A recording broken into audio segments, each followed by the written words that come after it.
Bacaan Injil Matius 14, 1-12, Sabtu, 30 Juli 2022. Shalom, Bapak, Ibu, dan saudara-saudari terkasih dalam Yesus Kristus. Marilah kita mendengarkan sejenak firman Allah. Injil Matius pasal 14, ayat 1-12. Yohanes Pembaptis dibunuh. Inilah Injil suci menurut Matius. Pada masa itu, sampailah berita-berita tentang Yesus kepada Herodes, raja wilayah.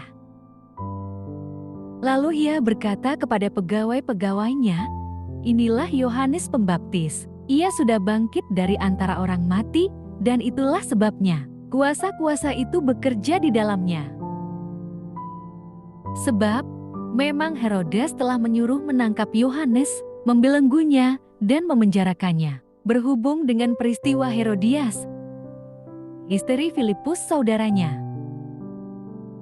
Karena Yohanes pernah menegurnya, katanya, "Tidak halal engkau mengambil Herodias."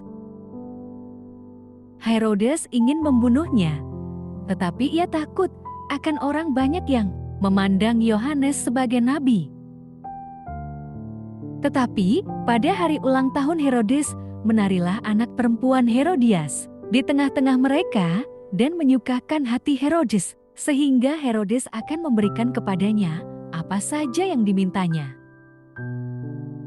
Maka setelah dihasut oleh ibunya, anak perempuan itu berkata, "Berikanlah aku di sini kepala Yohanes Pembaptis di sebuah talam."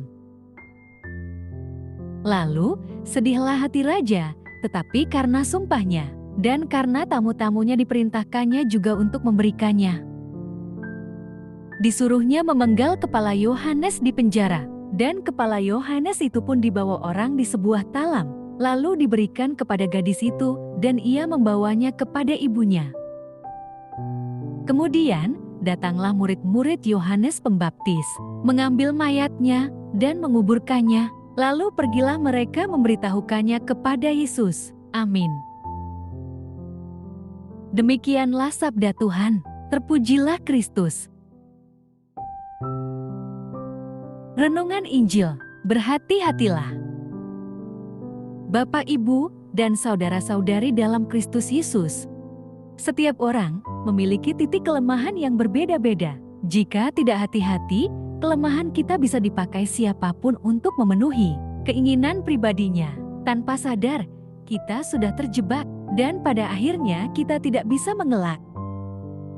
Pada saat ulang tahun Herodes Antipas, anak perempuan Herodias menari di hadapan raja dan tamu-tamu undangan. Tarian itu sungguh menyukakan hati Herodes. Ternyata, momen ini menjadi kesempatan besar bagi Herodias. Seakan tahu kelemahan sang raja, ia tidak menyia-nyiakannya begitu saja. Ia menghasut anaknya untuk mewujudkan keinginannya, yakni membunuh Yohanes Pembaptis. Ia yakin bahwa kali ini Herodes tidak akan menolak permintaan sang anak, karena sang raja sudah bersumpah di hadapan para tamu undangan. Ia sadar bahwa harga diri seorang raja sedang dipertaruhkan. Tanpa Herodes menyadari, suasana hatinya yang senang membuatnya takluk pada permintaan yang tak terduga dan tak terelakkan. Pada akhirnya, ia masuk jebakan Herodias untuk memenggal kepala Yohanes Pembaptis. Meski sedih dan tidak sesuai keinginannya, ia harus melakukannya. Hal seperti itu juga bisa saja terjadi pada kita. Sadar atau tidak, apa yang menyukakan hati kita yang berdosa ini bisa saja membuat kita lupa diri. Kepuasan yang diperoleh dari memenuhi keinginan hati yang di luar kehendak dan rencana Allah merupakan jebakan yang disiapkan iblis bagi kita. Tanpa sadar, kita masuk jebakan dan sulit untuk melepaskan diri. Iblis bisa saja menggunakan kesenangan dan kepuasan hati kita agar keinginannya tercapai.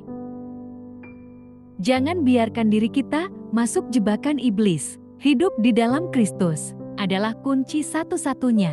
Di bawah pimpinan Roh Kudus, kita diberi hikmat dan pengertian untuk hidup seturut kehendak dan rencananya.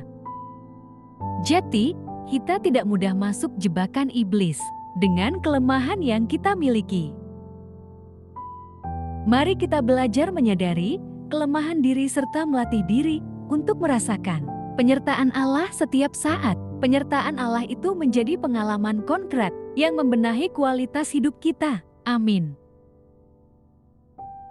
Marilah berdoa. Allah Bapa, sumber pengharapan, Engkau telah mengikat perjanjian dengan semua orang melalui Yesus yang terurapi. Semoga kami selalu berpegang teguh pada Dia dan berkembang menjadi umat yang patuh setia. Dengan pengantaraan Yesus Kristus, Putra-Mu, Tuhan kami yang bersama Dikau dalam persatuan Roh Kudus, hidup dan berkuasa Allah sepanjang segala masa. Dalam nama Bapa, Putra, dan Roh Kudus. Amin. Terima kasih sudah mendengarkan dan merenungkan firman Allah. Jangan lupa subscribe dan jangan lupa juga aktifkan loncengnya. Terima kasih, Tuhan Yesus memberkati.